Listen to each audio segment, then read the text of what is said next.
গোলকগঞ্জ পুলিশের জালে নাবালিকা কিশোরীকে প্রেমের ফাঁদে ফেলা লম্পট প্রধান শিক্ষক। আত্মগোপনে থাকা অভিযুক্ত আনোয়ার হোসেনকে যশকাল থেকে গ্রেফতার করল পুলিশ। শিক্ষকতার পবিত্র পেশায় চরম কলঙ্ক। এক নাবালিকা কিশোরীকে প্রেমের ফাঁদে ফেলার অভিযোগে গোলকগঞ্জ পুলিশের জালে ধরা পড়লেন এক প্রাথমিক বিদ্যালয়ের প্রধান শিক্ষক। ধৃত শিক্ষকের নাম আনোয়ার হোসেন। তিনি 28 নম্বর ডুরারঘাট প্রথম খণ্ড প্রাথমিক বিদ্যালয়ের প্রধান শিক্ষক বলে জানা গেছে। ঘটনার পর থেকে আত্মগোপনে থাকা এই শিক্ষককে শেষ পর্যন্ত আগমনী থানা এলাকা থেকে গ্রেফতার করেছে পুলিশ। এই ঘটনাকে কেন্দ্র করে গোটা এলাকায় তীব্র ক্ষোভ ও চাঞ্চল্যের সৃষ্টি হয়েছে। অভিযোগের তীর সমাজের পথ প্রদর্শক তথা খোদ প্রধান শিক্ষকের বিরুদ্ধে। 28 নম্বর ডুরারঘাট প্রথম খণ্ড প্রাথমিক বিদ্যালয়ের প্রধান শিক্ষক আনোয়ার হোসেনের বিরুদ্ধে এক কুচ রাজবংশী নাবালিকা কিশোরীকে প্রেমের ফাঁদে ফেলার গুরুতর অভিযোগ উঠে।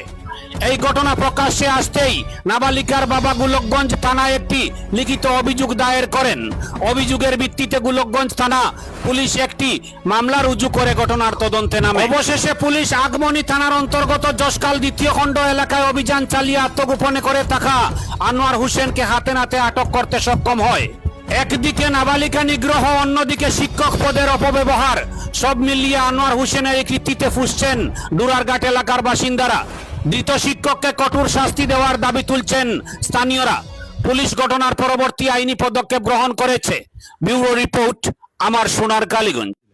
ঘটনাটো হল যোৱা কেইদিন ধৰি 4 দিন হৈ গ'ল ঘটনাটো হোৱা। আজি আমাৰ নৱজিৎ ছাৰে তাক প্ৰয়াস কৰিলে, ইতিমধ্যে ভাল লাগিলে। ছাৰকো ধন্যবাদ জ্ঞাপন কৰিছোঁ আমি ৰাষ্ট্ৰীয় বজৰং দলৰ ফালৰ পৰা। আৰু এটা কথা, যিজন কুখ্যাত ক'বলৈ, যিজন কলংকিত এজন হেডমাষ্টাৰে যিটো ছোৱালীৰ লগত প্ৰেম বিবাহৰ প্ৰস্তাৱ দিছিলে, এইটো বহুত গৰিহণাযোগ্য। আৰু এনেকুৱা পৰিস্থিতি হ'লে আমি হাত গোটাই নাথাকিম। ৰাষ্ট্ৰীয় বজৰং দলে আৰু ঘৰ আন্দোলন কৰিবলৈ আমি বাধ্য হ'ম। আপোনালোকে কি দাবী জনাব? আমালোকে এইটোৱে দাবী জনাওঁ যে অসম চৰকাৰক যে অতি শীঘ্ৰে এইবিলাক স্কুলে স্কুলে যাইখিনি তদন্ত কৰিব লাগে। কোনে কি আছে ৱাৰ্ণিং দিব লাগে টিচাৰবিলাকক যে এনেকুৱা হ'ব নালাগে। কলংকিত টিচাৰ যদি ইহঁতে আমাৰ স্কুলৰ কেনেকুৱা সুৰক্ষিত থাকিব, আমাৰ ছোৱালীবিলাকে কেনেকুৱা থাকিব, ষ্টুডেণ্টবিলাক কেনেকুৱা সুৰক্ষিত থাকিব, এইটোৱে আমাৰ প্ৰশ্ন।